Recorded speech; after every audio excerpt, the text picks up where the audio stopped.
আজকে আমি চলে এসেছি রানীগঞ্জে ঠাকুর দেখবো, সেই জন্য ঠাকুর বিসর্জন দেখবো কার্নিভালে আর কি। তার বাংলা পুরো রানীগঞ্জ জুড়ে আজকে কোনো বড় গাড়ি চলতে দিচ্ছে না। আর এই দুর্গা ঠাকুরটা হচ্ছে 15 দিন থাকে, তারপর 15 দিন পরে বিসর্জন হয়। তো এটা প্রায় 500 থেকে 550 বছরের পুরনো।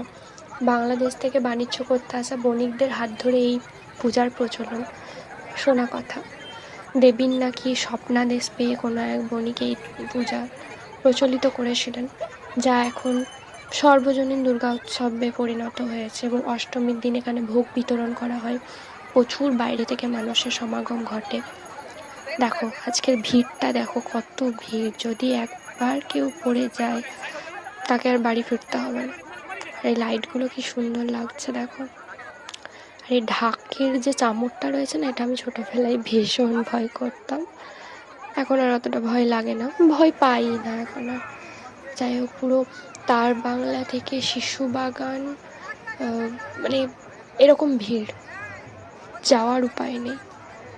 একবার ঢুকে পড়লে আর ওখান থেকে বেরোনো যাবে না।